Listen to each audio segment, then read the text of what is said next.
Hey everybody, it's Jason Blaha here, and today I want to chat with you guys a little bit about looking at mechanical tension and the bench press and trying to maximize your pectoral growth. So this is something that we have to look at as powerlifters because there's a difference between, say, benching in the way that's going to give you the best max versus benching as far as your grip spacing goes in the way that's going to give you the most hypertrophy. And what I want you guys to notice is that, and all these benches, you see me do a couple different rep ranges. There's some incline, mostly flat work. You saw me hit a training max there with 350. All right, one of the things that you're going to notice is that my pinkies are right about on the rings, and I want you guys to look at the forearm angle at the bottom of each rep. All right, you will notice that my forearms are exactly 90 degrees from the floor. Okay, and why is that relevant? Because that means that we are getting the deepest shoulder angle possible.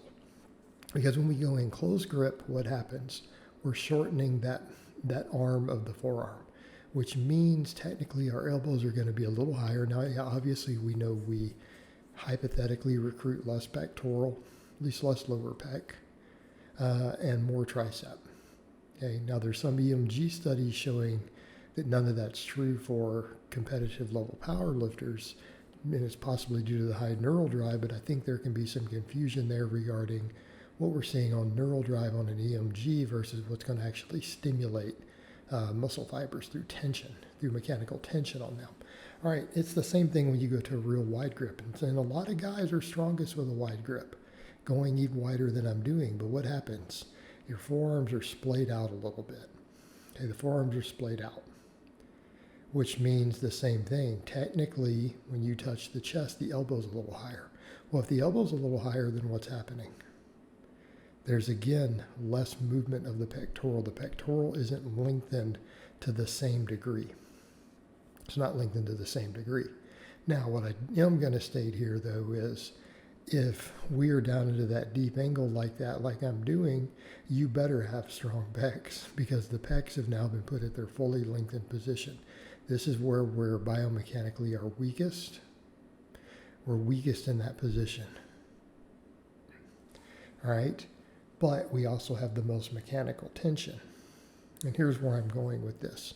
If you can find that angle to where your wrist stacking puts you at the point to where there's the longest range of motion as far as your upper arm goes and the most stretch is put on the pecs and the anterior deltoids, then we're going to get the most mechanical tension possible on the muscle.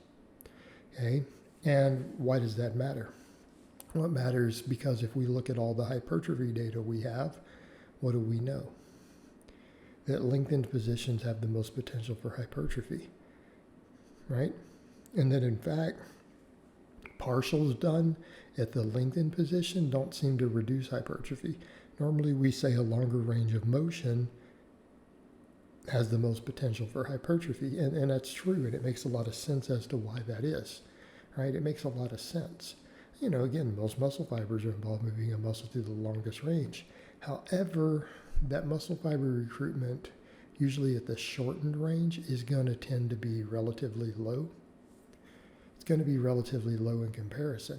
It's those lengthened positions that we're finding in study after study after study, and this includes even on experienced lifters, trained lifters. It tends to produce the most muscle growth. Does it do it in every study? No, but it does in the majority of them.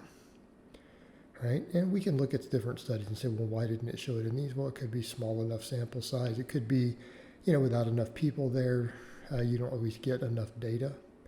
And since the differences are fairly small, it may not be showing up as statistically significant, particularly in a shorter study. But most of them, it shows more growth. And it's a measurable amount more. It's not night and day. It's not double. But it is more. So generally, if we are trying to maximize muscle size, what are we doing? Well, we need to make sure that we have sufficient range of motion, and in some cases, we could argue maybe making sure that we have a really long range of motion when the muscle's in the lengthened position. And for in layman's terms, for a lot of people, that's usually going to be when it's stretched, right? When your pec is stretched, when your quad is stretched, when your biceps stretched, whatever. That stretch position, okay, that's where the most potential for hypertrophy happens. Well, what happens when we start changing our grip widths in such a way that the forearms are no longer stacked over the elbows? Well, we're trimming out a few degrees, sometimes more, of that range of motion in the lengthened position. Okay, and if we're doing that, what's happening? Less mechanical tension being placed on the muscle. Now, does that mean it's not going to grow? Of course not. You come in and do a relatively heavy weight for a good amount of volume, it's going to grow. But in this case, we're talking about, are we maximizing muscle growth? Are we maximizing it? And if we're trying to build up the pecs using a bench or even the incline, notice with the incline that stretch is even deeper. Notice that angle is lower. We get a hell of a stretch in the lengthened position on that incline. It's not for necessarily as effective for the full muscle, but definitely the upper half. If you don't believe me, go do some pause incline like that in a full range of motion when you haven't done any for a couple months. Do some challenging limit sets, get close to failure. With that pause, with those there, and then tell me how much your pecs hurt and where they hurt the next day. You're going to feel it in the upper half, because again, we're taking it into that lengthened position. Now, is it the same true for triceps? No, triceps are their own beast. We come over to, with the closed grip, for example, a lot of times we get a better lengthened position with the closed grip on the tricep. But we're also oftentimes doing other stuff for our triceps. We're usually only pressing for our chest because that's the efficient way to do it. Pecs have a lower, usually work capacity than triceps do. So it doesn't make a lot of sense unless your triceps are massive and you don't care about them growing anymore to try to remove them from chest exercises. It just doesn't make a lot of sense. Not saying we can't do it, but in terms of exercise efficiency. But for the pecs, this is where your tip is, and you'll get people who say, well, the bench press doesn't grow my pecs. Well, maybe you're not doing it correctly. Maybe you're not pausing. Maybe you're bouncing so you're losing the tension and you're not using the muscles to create that tension right there at that point. You're losing that lengthening position, or you're not gripping it in a way that gets you to that deepest stretch. It makes sense why your pecs may not be growing that effectively from the bench. But if you do what I'm doing in these videos, it will. And it will carry over to your max bench irrespective of what grip that you use. Okay, even if you go with a much wider grip. All right, guys, well, that's really all I have to say on that today.